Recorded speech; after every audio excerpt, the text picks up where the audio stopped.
মানে বিষয়টা কিভাবে না, দেখছেন? বিষয়টা আমাদের মধ্যে এ, মানে আমরা অবাক হয়ে যাচ্ছি, এটা কি করে হয়? একজন আন্তর্জাতিক প্লেয়ার যে খেলাধুলা করে দেশের হয়ে কত জায়গায় খেলতে গেছে, চেক রিপাবলিকে খেলতে গেছে, ওখানে মেডেল পেয়েছে। তো সেই ব্যক্তি যদি নাম যদি বিচারাধীন অবস্থায় থাকে, তাহলে বলবো এসআর যারা কাজ করছে তারা ঠিক মতন কাজ করছে না। রিচা ঘোষের পর এবারে সোনিয়া বৈশ্য। আন্তর্জাতিক মঞ্চে দেশের প্রতিনিধিত্ব করা রায়গঞ্জের এক মহিলা অ্যাথলেটের নামে এবারে উঠল এসআইআর এর বিচারাধীন তালিকায়। ঘটনায় হতবাক রায়গঞ্জ পৌরসভার 10 নম্বর ওয়ার্ডের নেতাজি পল্লীর বৈশ্য পরিবার। রায়গঞ্জের মোহনবাটি এলাকার বাসিন্দা সোনিয়া বৈশ্য ইতিমধ্যে অ্যাথলেটিক্সে দেশের হয়ে একাধিক আন্তর্জাতিক প্রতিযোগিতায় অংশগ্রহণ করেছেন। শুধু অংশগ্রহণই নয়, সোনা জিতে দেশের নামও উজ্জ্বল করেছেন। বর্তমানে মুম্বাইয়ে জিও ইনস্টিটিউটে প্রশিক্ষণ নিচ্ছেন সোনিয়া। 2023 সালের ডিসেম্বর মাসে সেখানে যোগ দেন তিনি। কোচ জেমস হিলারের তত্ত্বাবধানে অনুশীলন করলেও হাঁটুতে চোট থাকায় আপাতত বিশ্রামে রয়েছেন এই প্রতিভাবান অ্যাথলেট। সোনিয়ার বাবা বরেন্দ্র কুমার বৈশ্য পেশায় ব্যবসায়ী এবং মা মমতা বৈশ্য গৃহবধূ।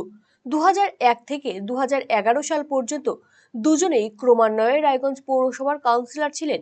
পরিবারের অন্যান্য সদস্যদের নাম স্বাভাবিক ভোটার তালিকায় থাকলেও শুধুমাত্র সোনিয়ার নামই রয়েছে বিচারাধীন তালিকায়। জানা গিয়েছে, এসআইআর প্রক্রিয়ায় শুনানির জন্য ডাকা হয়েছিল সোনিয়াকে।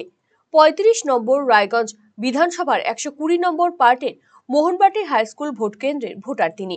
গত 15 জানুয়ারি রায়গঞ্জ বিডিও অফিসে গিয়ে আধার কার্ড, স্কুল সার্টিফিকেট এবং জন্ম সনদ সহ প্রয়োজনীয় সমস্ত নথি জমা দেন এবং সেখানে তার ছবিও তোলা হয়। তবুও চূড়ান্ত তালিকায় তার নাম বিচারাধীন অবস্থায় থাকায় উদ্বেগে পরিবার।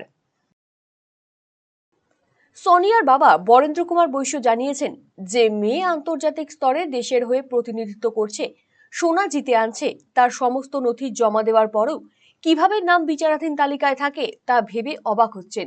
সংশ্লিষ্ট বিএলওর কাছে জানতে চেয়েও কোনো সদুত্তর পাননি। প্রশাসনের অবিলম্বে বিষয়টি দেখা উচিত। বিষয়টা খুব ভীষণ অবাক হয়ে যাচ্ছি, কারণ আমাদের নাম, আমার নাম আছে, আমার বইয়ের নাম আছে, আমার আর এক মেয়ের নাম আছে, কিন্তু সোনিয়া বৈশ্যর নামটা বিচারাধীন অবস্থায় ফেলে রাখা হয়েছে। আমরা বিএলআরওকে জিজ্ঞাসা করি, বিএলআরও বললো বিচারাধীন অবস্থা, আমাদের বলতে হবে না কিছু। আচ্ছা, ওকে।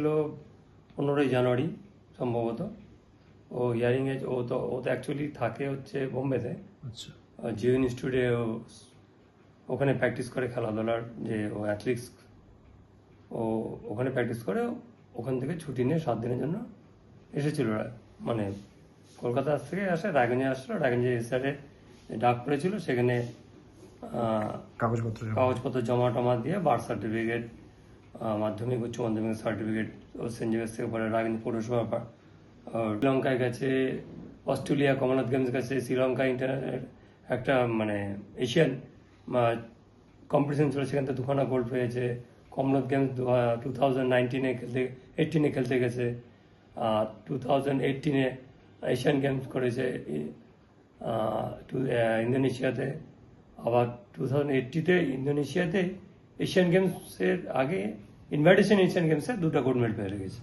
তারপরে কাতারে খেলতে গিয়েছিল এশিয়ান চ্যাম্পিয়নশিপ, চায়নাতে এশিয়ান গেমস খেলতে গেছিল 2022-তে, 22-23 মনে হয়। তো এর আগে পোল্যান্ডে খেলতে গেছে ভারতের হয়ে। যোগাযোগ করলে বিএলআরও তো কিছুই বলতে পারে না। তো বিএলআরওকে বলছি আমি, ও বলছে আমি জানি না, বিচারাধীন অবস্থা। আমাকে অবাক হওয়ারই কথা, একজন মানুষ দেশের যে যার পাসপোর্ট আছে, যে দেশের হয়ে বাইরে খেলতে যায়, পার্টিসিপেট করছে গভর্নমেন্ট অফ ইন্ডিয়ার হয়ে, তার নাম নাই। ফোনে সোনিয়া বৈশ্য জানান, আমরা যারা দেশের হয়ে প্রতিনিধিত্ব করছি, অন্তত আমাদের নাম বিচারাধীন তালিকায় থাকাটা একেবারেই কাম্য নয়। আমার পরিবারে শুধু আমার নামই বিচারাধীন তালিকায় রয়েছে। হিয়ারিং এ গিয়ে সমস্ত কাগজপত্র জমা দিয়েছি। বিষয়টি অবশ্যই গুরুত্ব দিয়ে দেখা উচিত। ঘটনাকে ঘিরে স্বাভাবিকভাবেই প্রশ্ন উঠছে প্রশাসনিক প্রক্রিয়া নিয়ে। এখন দেখার, সংশ্লিষ্ট কর্তৃপক্ষ কত দ্রুত এই সমস্যার সমাধান করে আন্তর্জাতিক স্তরে দেশের মুখ উজ্জ্বল করা এই ক্রীড়াবিদের নাম চূড়ান্ত ভোটার তালিকায় অন্তর্ভুক্ত করে।